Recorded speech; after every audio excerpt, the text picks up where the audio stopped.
السلام عليكم السلام عليكم ورحمة الله وبركاته. بسم الله الرحمن الرحيم. الحمد لله رب العالمين والصلاة والسلام على أشرف المرسلين وعلى آله وصحبه ومن تبعهم بإحسان إلى يوم الدين أما بعد.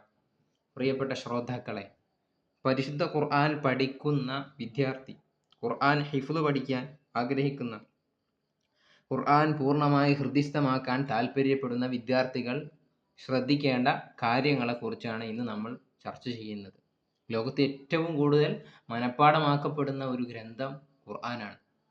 കോടാനുകോടി മനുഷ്യരുടെ മനസ്സിൽ അത് കൃത്യമായി വള്ളി വ്യത്യാസമില്ലാതെ ഇന്നും നമുക്ക് കാണാൻ സാധിക്കും. ദൈനംദിനം ഖുർആൻ പഠിതാക്കളുടെ എണ്ണം വർദ്ധിച്ചു വരികയാണ്.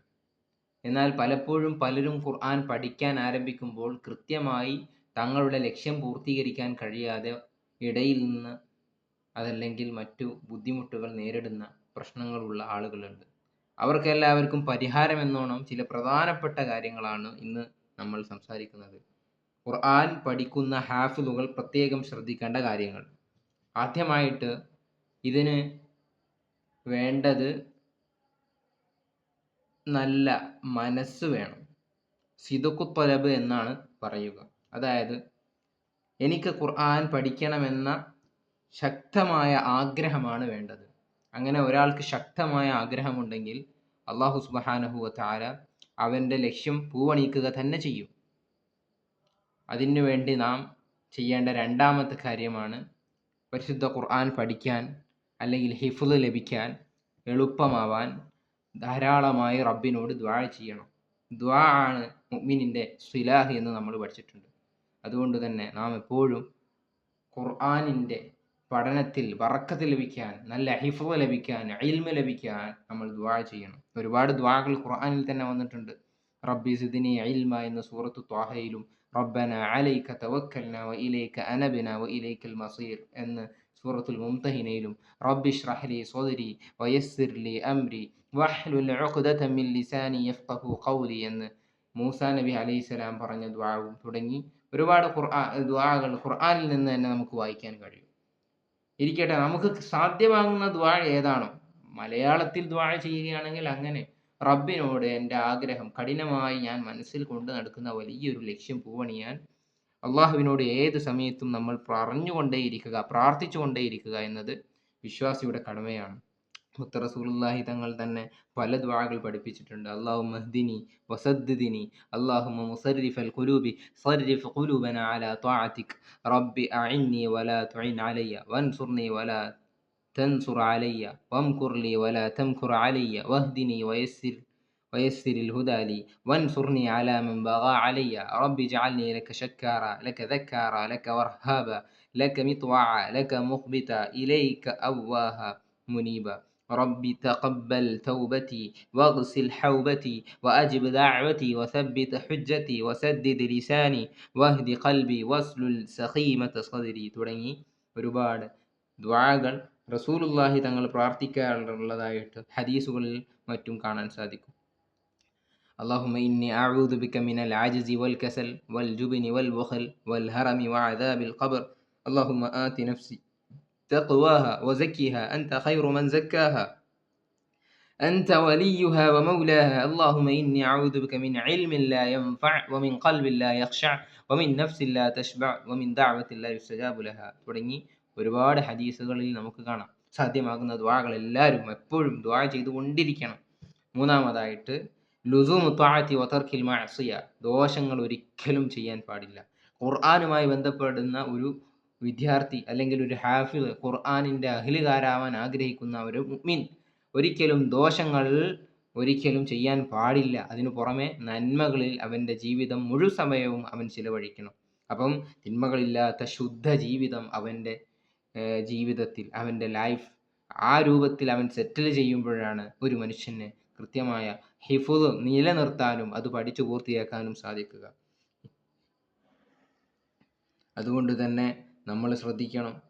നമ്മുടെ ജീവിതത്തിൽ വന്നു പോകുന്ന എല്ലാവിധ ദോഷങ്ങളും അള്ളാഹു നമ്മിൽ നിന്നും പൊരുത്തപ്പെട്ട് നൽകണം. അള്ളാഹു നമ്മുടെ ദോഷങ്ങളൊക്കെ പൊരുത്തപ്പെട്ട് നൽകുമാറാവട്ടെ. ഖുർആനിൻ്റെ യഥാർത്ഥ അഹ്ലുകാരിൽ അള്ളാഹു നമ്മെ ഉൾപ്പെടുത്തുമാറാവട്ടെ.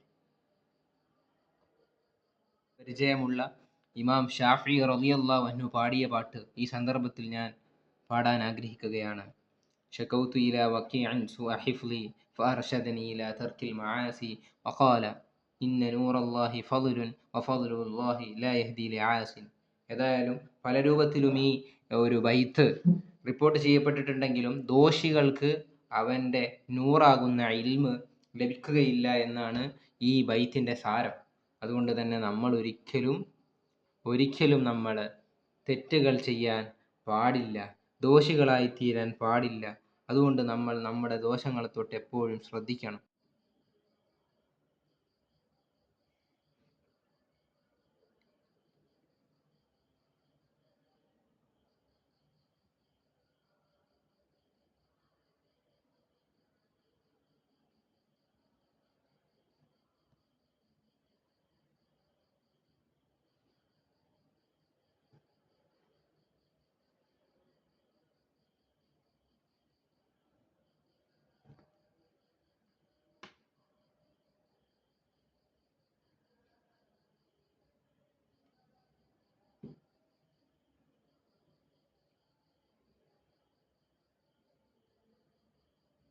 ദീർഘിപ്പിച്ച് പറയുന്നില്ല. ഏതൊരു പഠിതാവിനും വേണ്ട 4ാമത്തെ കാര്യമാണ് അൽ ഹിമ്മത്തുൽ ആലിയ. വലിയ കോൺഫിഡൻസ്, മനോധൈര്യം ഏതൊരു മനുഷ്യനും വേണം. പ്രത്യേകിച്ച് ഖുർആൻ പഠിക്കുന്ന പഠിതാവ് താൻ ചെയ്യാൻ പോകുന്ന അല്ലെങ്കിൽ തൻ്റെ ലക്ഷ്യം പൂർത്തീകരിക്കാൻ കൃത്യമായിട്ട് ഉള്ള കഠിനാധ്വാനം, അതിൻ്റെ കൂടെ അവൻ്റെ മനസ്സിൽ എപ്പോഴും എനിക്ക് സാധിക്കും, എനിക്ക് കഴിയും എന്ന ഒരു ചിന്ത വേണം. മുത്തു റസൂലുള്ളാഹി തങ്ങൾ നിങ്ങൾ ചോദിക്കുകയാണെങ്കിൽ സ്വർഗത്തിലെ ഫിർദൗസ് ചോദിക്കണമെന്ന് പറയുന്നുണ്ട്. അപ്പം വലിയ ലക്ഷ്യങ്ങൾ മുഅ്മിനീങ്ങൾക്കും വിശ്വാസികൾക്കും വേണമെന്ന്, വലിയ എയിമുകൾ നമ്മുടെ ജീവിതത്തിൽ നമ്മൾ വെക്കുമ്പോഴാണ് വലിയ വിജയങ്ങൾ ലഭിക്കുക എന്ന് മുത്തു റസൂലുള്ളാഹി തങ്ങൾ പഠിപ്പിച്ചത് വെറുതെയല്ല. 5ാമതായിട്ട് നമ്മൾ അത്തദബ്ബുർ വൽ ഫഹം, പരിശുദ്ധ ഖുർആനിനെ നമ്മൾ മനസ്സിലാക്കുമ്പോൾ അതല്ലെങ്കിൽ അത് പാരായണം ചെയ്യുമ്പോൾ അതിനെ അർത്ഥതലങ്ങളിൽ ചിന്തിച്ച് സാധ്യമാകുന്ന രൂപത്തിൽ അതിനെ മനസ്സിലേറ്റിക്കൊണ്ട് മനസ്സറിഞ്ഞുകൊണ്ട് പഠിക്കാൻ ശ്രമിക്കണം. കിതാബുൻ അൻസൽനാഹു ഇലൈക മുബാറകുൻ ലിയദ്ദബ്ബറു ആയാതിഹി എന്ന് പരിശുദ്ധ ഖുർആൻ പറയുന്നുണ്ട്. ആ ആയത്തുകളിലുള്ള തദബ്ബുർ, ചിന്ത, അഫലാ തഅഖിലൂൻ, അഫലാ തതഫക്കറൂൻ, അഫലാ തദക്കറൂൻ എന്നൊക്കെ ഖുർആൻ പല സ്ഥലങ്ങളിൽ പറയുന്നുണ്ടല്ലോ. അപ്പോൾ ഒരു ഹിഫ്ള് പഠിക്കുന്ന, ഒരു ഹാഫിള് ആവാൻ ആഗ്രഹിക്കുന്ന, ഹിഫ്ള് നിലനിർത്തണമെന്ന് ആഗ്രഹിക്കുന്ന ഏതൊരു മുതഅല്ലിമും ഒരു ഹാഫിളും അവൻ പഠിച്ച ഹിഫ്ള് അത് പാരായണം ചെയ്യുമ്പോൾ അവൻ്റെ മനസ്സറിഞ്ഞുകൊണ്ടുള്ള ഖുർആൻ പാരായണത്തിന് അവൻ ശ്രദ്ധിക്കണം. 6ാമതായിട്ട് ഏതൊരു ഹാഫിളും മനസ്സിലാക്കേണ്ടതാണ് മഅരിഫത്തുൽ വഹദത്തിൽ മൗദൂഇയ്യ. അതായത് പരിശുദ്ധ ഖുർആനിൻ്റെ ആയത്തുകൾ അവന് സാധ്യമാകുന്ന രൂപത്തിൽ അവൻ പാർട്ടീഷൻ ചെയ്യണം. വിശുദ്ധ ഖുർആനിൻ്റെ 6000 ആയത്തുകൾ അത് 114 സൂറകളിലായിട്ടാണ് റബ്ബ് അത് സംവിധാനിച്ചിട്ടുള്ളത്. ഇതേ പ്രകാരം തന്നെ ഹിഫ്ള് പഠിക്കുന്ന ഒരു മുതഅല്ലിം അവൻ പഠിക്കുന്ന ഹിഫ്ള്, അവൻ പഠിക്കുന്ന ആയത്തുകൾ അവർക്ക് സാധ്യമാകുന്ന രൂപത്തിൽ അതിനെ ഓർഡറാക്കി വെച്ചുകൊണ്ട് പഠിക്കണം.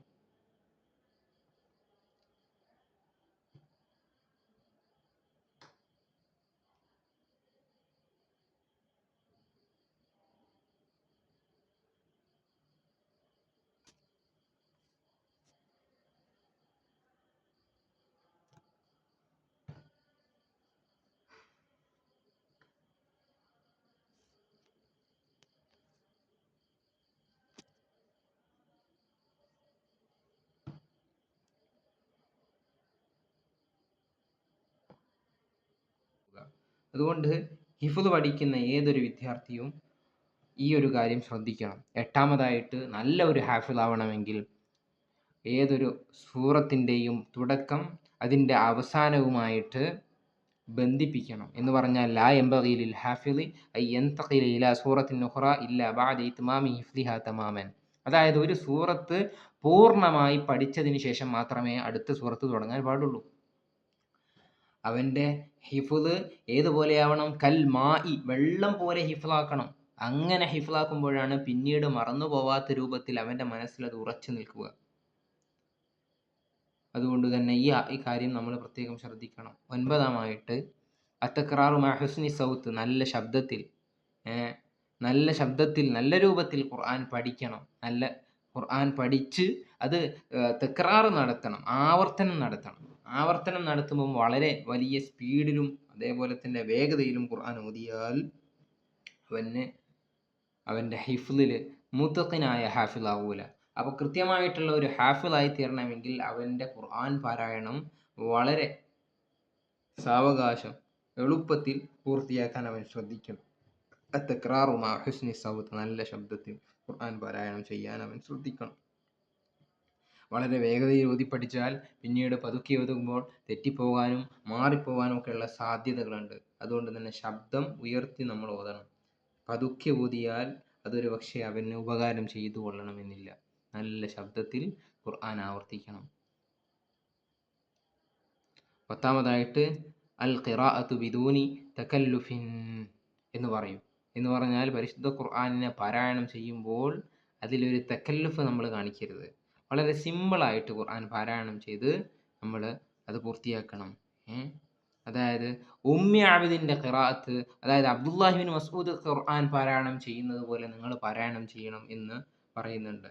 വലിയ ഖാരിയാകുന്ന 7 ഖുർആനിൻ്റെ വിഷയത്തിൽ ഒരുപാട് രചനകൾ നടത്തിയ അബൂ അമ്രുദ്ദാനി റഹിമഹുല്ല പറയുന്ന കാര്യം, ഫലൈസ തജ്വീദു ബിതംളീഇൽ ലിസാനി വലാ ബിതഖഈരിൽ ഫമി വലാ ബിതഅവീജിൽ ഫക്കി വലാ بترعيد الصوت ولا بتمطيط المشدد ولا بتقطيع المد ولا بتطنين الغنات ولا بحصرمة الراءات.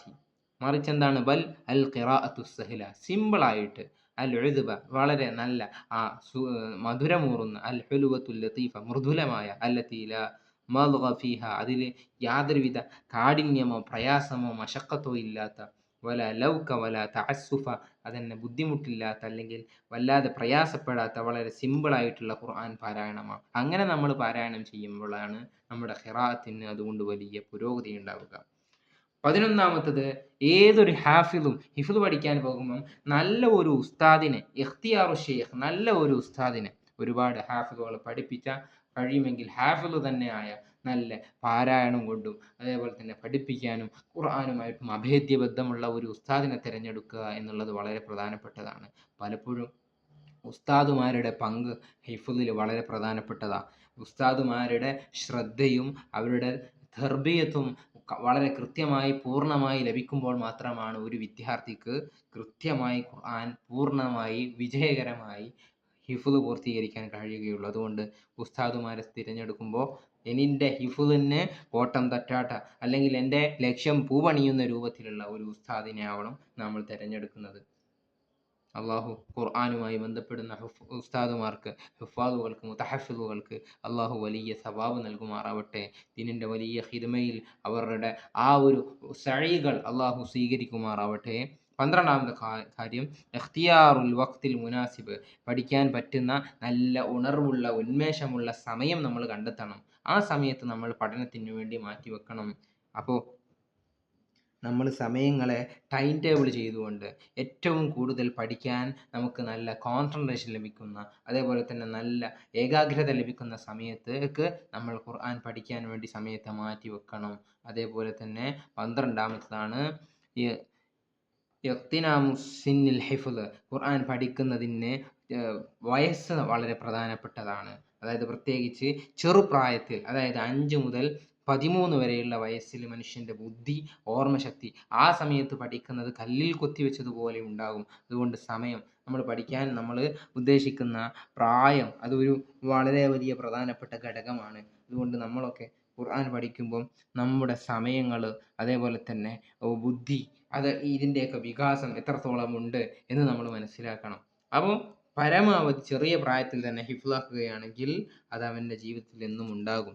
മറ്റൊരു കാര്യം, അൽ ഹിഫ്ളുൽ യൗമിൽ അൽ മുനവ്വം, അതായത് എന്നും കൃത്യമായ രീതിയിൽ ഒരു കൃത്യമായ കണക്ക് വെച്ച് ഓരോ ദിവസവും, ഒരു ദിവസം ഒരുപാട് പഠിക്കുന്നു, പിന്നെ 2-3 ദിവസം ആ ഖുർആനിലേക്ക് ശ്രദ്ധിക്കുന്നില്ല, ഇങ്ങനെയല്ല. മറിച്ച് ഒരു ദിവസം കൃത്യമായ ഒരു ഓർഡർ, അത് കഴിഞ്ഞാൽ അതേ അളവ് സ്ഥിരമായി ചെയ്യുന്ന അമലുകൾക്കാണ് അഹബ്ബുൽ അഅമാലി ഇലല്ലാഹി എന്ന് മുത്ത റസൂലുള്ളാഹി തങ്ങൾ പഠിച്ചതുപോലെ സ്ഥിരമായി നമുക്ക് ഇത്ര പേജ്, ഇത്ര ഭാഗം ഞാൻ പഠിക്കും എന്ന് നമ്മൾ ഓരോരുത്തരും ദൃഢനിശ്ചയം ചെയ്താൽ അള്ളാഹു അതിൽ എളുപ്പം നൽകും. അങ്ങനെയാകുമ്പോൾ നമ്മുടെ ബുദ്ധി ക്രമേണ അത് വലുതാവുകയും അതിൽ വികാസം സംഭവിക്കുകയും നമ്മൾ പഠിക്കുന്നതിൻ്റെ തോത് നമുക്ക് കൂട്ടാൻ കഴിയുകയും വർദ്ധിപ്പിക്കാൻ കഴിയുകയും ചെയ്യും. 15-ാമത്തത് അൽ-ഇനായത്തു ബിൽ മുതശാബിഹാത്ത്. എല്ലാ ഹാഫിളുകളും പ്രത്യേകം ശ്രദ്ധിക്കേണ്ട ഒരു കാര്യം, അതായത് പലപ്പോഴും പല ഹാഫിളുകൾക്കും വരുന്ന ഒരു വലിയ അബദ്ധവും അപകടവുമാണ് ഖുർആന് മുത്തശാബിഹുകളുണ്ട് എന്ന് പറഞ്ഞാൽ സാദൃശ്യമായിട്ടുള്ള ആയത്തുകൾ, ഒരേപോലെയുള്ള ആയത്തുകൾ തന്നെ പല സ്ഥലങ്ങളിൽ ആവർത്തിച്ചത് കാണാം. ചിലപ്പോൾ ചെറിയ മാറ്റങ്ങളിൽ ഹർഫുകളിലും ലഫ്ലുകളിലും മാറ്റമുള്ളതുണ്ട്.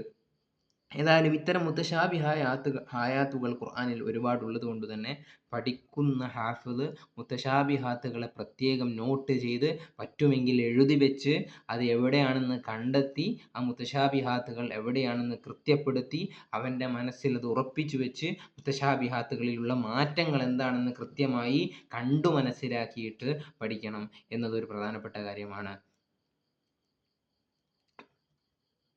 16-ാമത്തെ കാര്യം മുഹാഫദത്തു അലാ റസ്മിൻ വാഹിദിൻ ലിൽ മുസ്ഹഫി. നമ്മൾ ഖുർആൻ പഠിക്കുമ്പം പല മുസ്ഹഫുകളിൽ നിന്നും പഠിക്കരുത്, പല റസ്മുകളിൽ നിന്നും പഠിക്കരുത്. മറിച്ച് ഒരൊറ്റ മുസ്ഹഫ് നമ്മൾ പഠിക്കാൻ തുടങ്ങിയാൽ മിൻ അവ്വലിഹി ഇലാ ആഖിരിഹി, തുടക്കം മുതൽ ഒടുക്കം വരെ ആ മുസ്ഹഫിൽ നിന്ന് തന്നെ പഠിച്ച് അത് പൂർത്തിയാക്കാൻ നമ്മൾ ശ്രദ്ധിക്കണം. ഇങ്ങനെ ഒരു കൃത്യമായ ഓർഡറിൽ നമ്മൾ പഠിക്കുമ്പം ആ സിസ്റ്റമാറ്റിക്കായ പഠനത്തിൽ അള്ളാഹു വലിയ ബർക്കത്ത് നൽകുകയും അത് കാരണം നമ്മുടെ പഠനം എളുപ്പം ചെയ്യുകയും അതിലൂടെ നമ്മുടെ ലക്ഷ്യം പൂവണിയാൻ നമുക്ക് സാധിക്കുകയും ചെയ്യും. അപ്പോൾ ഹാഫിളുകളൊക്കെ പഠിക്കുമ്പം ഒരൊറ്റ മുസ്ഹഫിൽ ഒരൊറ്റ റസ്മിൽ നമ്മൾ പ്രത്യേകം ശ്രദ്ധിക്കണം. മറ്റൊന്നാണ് തർക്കീസുൻ നദരി ഫിൽ മുസ്ഹഫ്. കണ്ണ് എന്നത് ഹൃദയത്തിൻ്റെ കണ്ണാടിയാണെന്ന് പറയുന്നത് പോലെ, അപ്പോൾ കണ്ണ് കാണുന്നത് ക്യാച്ച് ചെയ്യും. വിഷ്വലൈസ്ഡ് സ്റ്റഡി, ഇത് പുതിയ കാലത്ത് എല്ലാവരും ചർച്ച ചെയ്യുന്ന ഒന്നാണ്. അപ്പം നമ്മൾ ഒരു ആയത്ത് ഒരു വട്ടം നോക്കി ഓതിയിട്ട് പിന്നീട് കണ്ണും പൂട്ടി അത് മനഃപ്പാടമാക്കാതെ കണ്ണ് ഖുർആനിലേക്ക് തന്നെ അർപ്പിച്ച് ആ സ്ഥലം നമ്മുടെ കൽബിലേക്ക് പതിയുന്ന, ആ ഖുർആനിൻ്റെ ഭാഗം നമ്മുടെ മനസ്സിലേക്ക് പതിയുന്ന രൂപത്തിൽ കണ്ണ് കൃത്യമായി കേന്ദ്രീകരിച്ചുകൊണ്ട് നമ്മുടെ ദിശ, അതേപോലെ തന്നെ നമ്മുടെ കണ്ണിൻ്റെ ചലനങ്ങൾ നമ്മൾ ശ്രദ്ധിക്കണം. ഖുർആൻ പഠിക്കുമ്പം മനസ്സ് അങ്ങോട്ടോ ഇങ്ങോട്ടോ ഇങ്ങനെ മാറി പോകുന്നത് ഒരിക്കലും ശരിയല്ല. 18-ാമത്തെ കാര്യം അത്തസ്മീഉ അലാ ഹാഫിളിൻ ആഖർ എന്ന് പറഞ്ഞാൽ നമ്മൾ പഠിച്ച് ഒറ്റയ്ക്ക് ഖുർആൻ ഒരിക്കലും പഠിക്കാൻ പാടില്ല. കാരണം പഠിച്ച് ഖുർആനിൽ നൈപുണ്യം നേടിയ ഒരു പണ്ഡിതനെ കണ്ട് അല്ലെങ്കിൽ ഒരു ഹാഫിളിനെ സമീപിച്ചുകൊണ്ട് ഞാൻ പഠിച്ച ഭാഗം ഓതി കൊടുക്കുക, മറ്റൊരാളെ കേൾപ്പിക്കുക, അതിലുള്ള തെറ്റുകൾ തിരുത്തുക, ഇതിന് നമ്മൾ സമയം കണ്ടെത്തണം. അപ്പോൾ സിസ്റ്റമാറ്റിക്കായിട്ട് ഹിഫ്ള് പഠിക്കണം. ഞാൻ ഒറ്റയ്ക്ക് ഹിഫ്ള് പഠിക്കാൻ തീരുമാനിച്ചു എന്നും പറഞ്ഞ് ഇറങ്ങിയാൽ നമ്മൾ പഠിക്കുന്നത് മറ്റൊരാളെ കേൾപ്പിക്കാതെ അതിലുള്ള തെറ്റുകൾ, അതിലുള്ള മാറ്റങ്ങൾ, കുറവുകൾ നമുക്ക് മനസ്സിലാവുകയില്ല. അതുകൊണ്ട് നമ്മൾ ആ കാര്യം പ്രത്യേകം ശ്രദ്ധിക്കണം. 19-ാമത് ഈ അൽ മുറാജഅത്തു ദായിമ. കൃത്യമായിട്ട് നമ്മൾ ഖുർആൻ ആവർത്തിച്ചു കൊണ്ടിരിക്കണം. ആവർത്തിച്ച് പഠിച്ച ഭാഗങ്ങൾ വീണ്ടും ഓതിക്കൊണ്ടിരിക്കണം. റസൂലുള്ളാഹി പഠിപ്പിച്ചത് കെട്ടിയിട്ട ഒട്ടകത്തെ പോലെയാണ് ഖുർആൻ. അതുകൊണ്ട് തന്നെ ആ കെട്ട് നമ്മൾ എപ്പോഴും സൂക്ഷിച്ചിട്ടില്ലെങ്കിൽ അത് നമ്മെ വിട്ടോടി പോകും. അതുകൊണ്ട് ഈ കാര്യം നമ്മൾ ശ്രദ്ധിക്കണം. അള്ളാഹു നമ്മയൊക്കെ കൃത്യമായ രീതിയിൽ ഖുർആൻ പഠിക്കുന്ന ഹാഫിളുകൾ നമ്മളെ ഉൾപ്പെടുത്തുമാറാവട്ടെ. മഹാറത്ത് വസ്ലിൽ ആയാത്ത് പ്രത്യേകം ശ്രദ്ധിക്കണം. അതായത് ആയത്തുകൾ പഠിക്കുമ്പോൾ ഒരായത്ത് പഠിച്ചു കഴിഞ്ഞ് അടുത്ത ആയത്ത് പഠിക്കുമ്പോൾ ആദ്യത്തെയും ഒടുവിലത്തെയും ആയത്തുകൾ തമ്മിൽ പരസ്പരം ബന്ധിപ്പിക്കണം. ആയത്തുകൾക്കിടയിലുള്ള ബന്ധം, അതായത് ഒരു പേജ് കഴിഞ്ഞാൽ അടുത്ത പേജ് പഠിക്കുമ്പം ആദ്യത്തെ പേജിൻ്റെ അവസാനത്തെ ആയത്തും അടുത്ത പേജിൻ്റെ ആദ്യത്തെ ആയത്തും തമ്മിൽ ബന്ധിപ്പിച്ച് നമ്മൾ പഠിപ്പിക്കണം. അല്ലെങ്കിൽ നമ്മൾ ആ പേജ് മാത്രം പഠിച്ചു കഴിഞ്ഞാൽ അത് കഴിഞ്ഞാൽ അടുത്ത പേജ് എന്തെന്ന് കിട്ടാതെ നമ്മുടെ ഹിഫ്ളിൽ അത് കുറവ് വരും. അതുകൊണ്ട് നമ്മൾ എല്ലാ ആയത്തുകളും കണക്ട് ചെയ്തുകൊണ്ട് പഠിക്കണം. 21-ാമത് ഖായിദത്തു തർത്തീബ്, അതായത് ഒരു കൃത്യമായ ഓർഡറിൽ നമ്മൾ പഠിക്കണം. ഇവിടുന്നും തലങ്ങും വലങ്ങുമായിട്ട് നമ്മൾ പഠിച്ചാൽ ഒരു പക്ഷേ നമ്മുടെ ഖുർആന് ഹിഫ്ള് അത് നിൽക്കുകയില്ല. അപ്പോൾ നമ്മൾ കൃത്യമായിട്ട് ഓരോ തർത്തീബിൽ, ഒന്നുകിൽ അലിഫ്ലാമി മുതൽ സൂറത്തുൻ നാസ് വരെ, അല്ലെങ്കിൽ നാസ് മുതൽ അലിഫ്ലാമിലേക്ക്, ഇങ്ങനെ ഓരോ ജുസ് അടിസ്ഥാനപ്പെടുത്തി അല്ലെങ്കിൽ സൂറത്ത് അടിസ്ഥാനപ്പെടുത്തി ഏത് സിസ്റ്റമാണ് നമ്മൾ ഫോളോ ചെയ്യുന്നത് അത് കൃത്യമായി എല്ലാ ജുസിലും അതന്നെ ഫോളോ ചെയ്യുമ്പോൾ നമുക്ക് പഠനത്തിന് എളുപ്പം ലഭിക്കും. 22-ാമത് അർറബ്തു ബിഹർഫി മിൻ ഇസ്മി സൂറ, അതായത് ചില സൂറകളിൽ നമുക്ക് കാണാൻ സാധിക്കുന്ന ഒരു അത്ഭുതമാണ്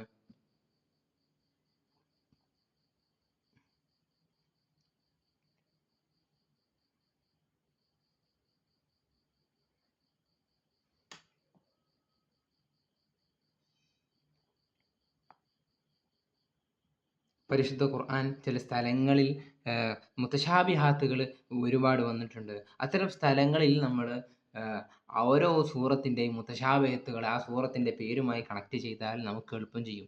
ഉദാഹരണം പറയുകയാണെങ്കിൽ സൂറത്ത് ഇസ്രായിൽ നമുക്കൊരായത്ത് മുത്തശാബിഹായ ഒരു ആയത്ത് കാണാം. വലഖദ് സറഫ്നാ ലിന്നാസി ഫീ ഹാദൽ ഖുർആൻ. ഇവിടെ വലഖദ് സറഫ്ന ഫി ഹാദൽ ഖുർആൻ എന്നുള്ള മറ്റുള്ള ആയത്തുകളുമായിട്ട് ബന്ധപ്പെട്ട് പോകുന്നത് കൊണ്ട് തന്നെ നമ്മൾ വലഖദ് സറഫ്ന ലിന്നാസ് ഇസ്രായിൽ സീനിനെ നമ്മൾ അന്നാസുമായിട്ട് കണക്ട് ചെയ്യുമ്പോൾ നമുക്ക് വളരെ പെട്ടെന്ന് തന്നെ അവിടെ ബോധ്യപ്പെടും വലഖദ് സറഫ്ന ലിന്നാസിയാണ് എന്ന്. അങ്ങനെ നമ്മൾ അതിനെ ആ ഒരു അന്നാസ് എന്ന കലിമത്തിനെ നമ്മൾ ബന്ധപ്പെടുത്തിയാൽ ആ സൂറത്തിൻ്റെ ഹർഫുമായിട്ട് സീനുമായിട്ട് ബന്ധപ്പെടുത്തുമ്പം നമ്മുടെ മനസ്സിലുണ്ടാകും അപ്പം ഈ കാര്യം നമ്മൾ പ്രത്യേകം ശ്രദ്ധിക്കുക. അതേപോലെ തന്നെ മറ്റ് ചില വസീലകൾ കൂടി നമ്മളിവിടെ പറയുന്നുണ്ട്. അതും കൂടി നമ്മൾ ഫോളോ അപ്പ് ചെയ്യുകയാണെങ്കിൽ കൃത്യമായിട്ട് നല്ലൊരു റിസൾട്ട് നമുക്ക് ഖുർആൻ പഠനത്തിനുണ്ടാകും. ഒന്ന് ഇഖ്ലാസുൻ നിയ്യത്തി നമ്മൾ ആദ്യം പറഞ്ഞു. അതേപോലെ തന്നെ അസ്സിദ്ഖു ഫി ദുആഇ ബി തൗഫീഖ് അള്ളാഹുവിൻ്റെ വലിയ അപാരമായ നിഅമത്ത്. അതെപ്പോഴും തൗഫീഖ് എന്ന് പറയുന്ന നിഅമത്തിന് വേണ്ടിയിട്ട് നമ്മൾ ദുആ ചെയ്തുകൊണ്ടിരിക്കണം. അൽ ഹിമ്മത്തുൽ ആലിയ, വലിയ മനോധൈര്യം വേണം. അൽ ഫഹ്മു യുസായിദു അലൽ ഹിഫ്ദ്, നമുക്ക് ആ ഖുർആനിൻ്റെ അർത്ഥങ്ങൾ മനസ്സിലാക്കുക എന്നുള്ളത് ഹിഫ്ദിനെ സഹായിക്കുന്ന കാര്യമാണ്. റബ്തു അവ്വലി സൂറത്തിൻ ബി ആഖിരിഹ, പറഞ്ഞതൊന്ന് ആവർത്തിക്കുകയാണ്. ആദ്യ സൂറത്തിൻ്റെ ഒടുക്കവും തുടക്കവും തമ്മിൽ ബന്ധപ്പെടുത്തണം. അതേപോലെ തന്നെ ഖുർആനിൻ്റെ ഇടയിൽ ഖിറാഅത്തിൻ്റെ ഇടയിൽ നമ്മൾ നല്ല രൂപത്തിൽ അത് പാരായണം ചെയ്യണം. അതേപോലെ തന്നെ അത് കേൾപ്പിക്കണം. ഖുർആനിൻ്റെ മുത്തശാബിഹാത്തായ ആയത്തുകൾ നമ്മൾ പ്രത്യേകം നോട്ട് ചെയ്യണം. അതേപോലെ തന്നെ വയസ്സ്, അതേപോലെ തന്നെ പഠിക്കുന്ന സമയം, അതേപോലെ തന്നെ പഠിക്കുന്ന ഖുർആൻ, ഇതെല്ലാം നമ്മൾ പ്രത്യേകം ശ്രദ്ധിക്കണം. ഖുർആൻ പഠിച്ചത് ഒരു കൃത്യമായ ഒരു മുസ്ഹഫിൽ നിന്ന് തന്നെ ഓതാൻ നമ്മൾ ശ്രദ്ധിക്കണം. അതേപോലെ തന്നെ തർക്കുൽ മഅസിയ, അതേപോലെ തന്നെ ഓരോ ദിവസവും കൃത്യമായിട്ട് പഠിക്കുക. ഒരു ഹാഫിളിന് ഓതി കൊടുക്കുക. നമ്മുടെ മറ്റ് ചിന്തകളും മറ്റുമൊക്കെ മാറ്റി വെച്ചിട്ട് ഖുർആനിലേക്ക് തന്നെ നമ്മൾ ഫോക്കസ് ചെയ്ത് പഠിക്കണം. അതേപോലെ തന്നെ അറബി ഭാഷ പഠിക്കുക എന്നുള്ളത് നമ്മളെ സഹായിക്കുന്ന ഘടകമാണ്. അതേപോലെ തന്നെ ആയത്തുകളും അതേപോലെ തന്നെ സൂറത്തിൻ്റെ പേരും മുത്തശാബിഹാത്തിൻ്റെ ഭാഗങ്ങളും ഇൻഷാ അല്ലാഹ് അതിൻ്റെ വിശാലമായ ചർച്ച നമുക്ക് ചെയ്യാം. ഏതായാലും ഇത്തരം കാര്യങ്ങളൊക്കെ ശ്രദ്ധിച്ചാൽ അള്ളാഹു സുബ്ഹാനഹു വ തആല നമ്മുടെ ഹിഫ്ളിന് എളുപ്പം നൽകും. അതുകൊണ്ട് ഈ കാര്യങ്ങളൊക്കെ നമ്മൾ ശ്രദ്ധിക്കണം. അള്ളാഹു പരിശുദ്ധ ഖുർആനിൻ്റെ വാഹകരിൽ നമ്മൾ ഉൾപ്പെടുത്തുമാറാവട്ടെ. ഖുർആനിൻ്റെ ഖാദിമീങ്ങളിലും യഥാർത്ഥ ഹാഫിളുകളിലും അഹ്ലുൽ ഖുർആൻ എന്ന് അള്ളാഹു പേരിട്ട് വിളിച്ച ആ ഖുർആനിൻ്റെ പണ്ഡിതന്മാരിൽ നമ്മെ ഉൾപ്പെടുത്തുമാറാവട്ടെ. ആമീൻ. ആഖിറു ദഅവാന അൽഹംദുലില്ലാഹ്. അസ്സലാമു അലൈക്കും വറഹ്മത്തുള്ളാഹി വബറകാതുഹു.